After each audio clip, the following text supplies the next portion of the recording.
Hi foodies, let's get into these delicious jackfruit sliders.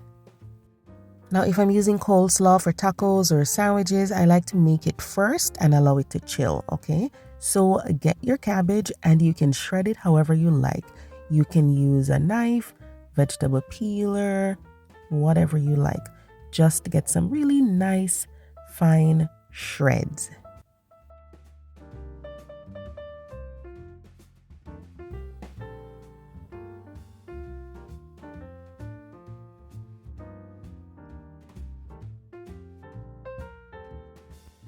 For the carrot, I don't use a grater, I just do julienne, so cut it in some thin strips.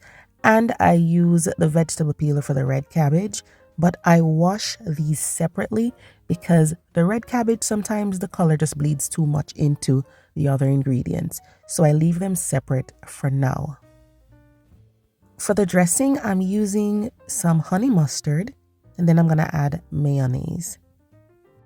For the mayo, it can be vegan mayo if you want it to be, and you can use more or less than I did, depending on how creamy you want the coleslaw. Now I'm adding the vinegar, then some sugar. Now, as far as how tart and how sweet, that depends on you, okay? Then add some celery seed or celery seed powder. You also want to go in with salt and pepper to balance things out, okay? Make sure you give this a taste, guys, to see if you need to add anything else, okay? Remember, I'm doing this to my taste, so definitely check it out and adjust if you need to. So these were washed and drained thoroughly because we don't want the coleslaw to be watery, okay? So I'm going to be adding the dressing and we'll toss these together first. And of course, the reason for that is the red cabbage tends to bleed into the other ingredients. So I like to mix this first, then add it last minute. Some of the color is still gonna get in there, but you know, last minute it's better, I find.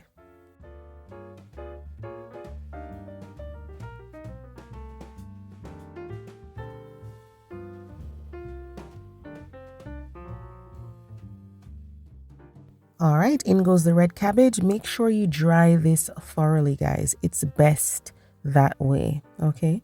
And if you want to add other things to your coleslaw, you can. As a matter of fact, you can add Granny Smith apples to this if you want to try something different, okay?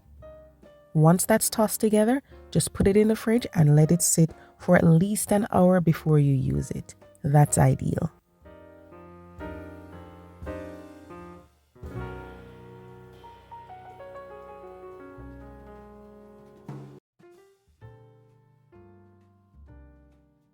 And now for the jackfruit, guys. So I bought the canned jackfruit. Make sure you get the green one. We don't need the ripe one for this recipe.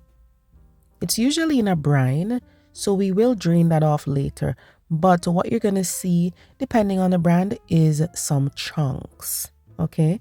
We want to get rid of the harder pieces and the seeds for this recipe, okay?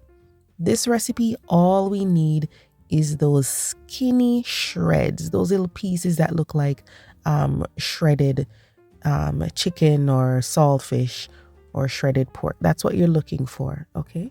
Those skinny pieces. So loosen them up, break them up, because that's what we're going to be working with. Because it's in a brine, I rinse it several times and then I drain it. So this is what it looks like. If you want it super dry, you can always use a cheesecloth.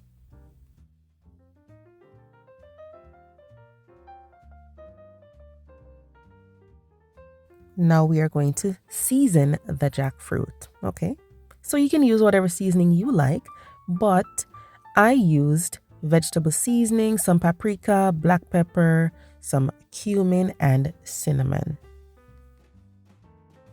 I added a few drops of browning just because I wanted a little more color, and some wet jerk seasoning. Of course, all of this is optional. Your kitchen, your rules, okay? If you want to season with just salt and pepper, go ahead. So we'll toss all of this together, rub the seasoning into the jackfruit, okay? The jackfruit is like a blank slate, okay? So definitely get the flavor in there.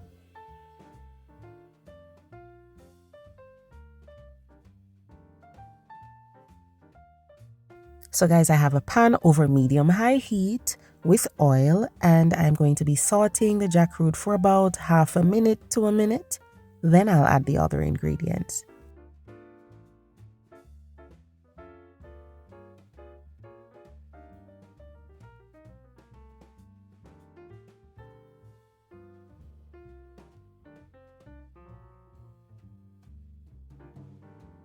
I'm adding just a little more oil, and then I will be cooking some onion. Then I'll add minced ginger and minced garlic. If you want to use less onions, that's absolutely fine. You can use less, or you could even leave it out. It's totally up to you, okay? So now we just want to cook everything until the onions are tender, okay? That's what we are looking for. If you're not using any onions, then just cook until the garlic and the ginger are nice and fragrant, and then you can add the sauce.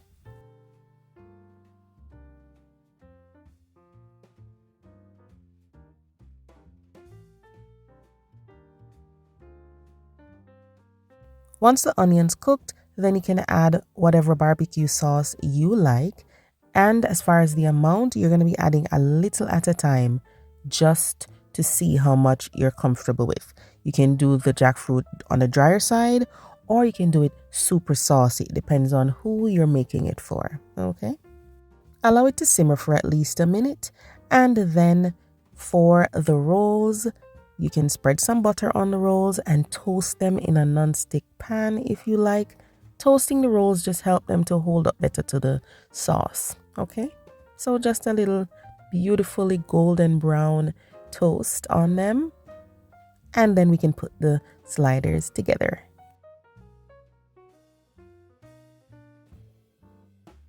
Now the jackfruit is a very saucy, so I need no spread at all on this. I just top it with the jackfruit, and then I go in with the crunchy coleslaw. So we have a beautiful contrast of texture. We have the tender, saucy jackfruit, and then the crunchy, fresh, creamy coleslaw. It is so delicious. I top it off with some green onions, and you are good to go. That's it. And would you look at how gorgeous these are? These are perfect for a party. These are so scrumptious. I promise you're going to enjoy them. I got about 6 sliders out of this. But of course, you know how it goes. You can double up on the ingredients if you want to. Give it a try, guys, and come back and let me know what you think of these jackfruit sliders. See you next time.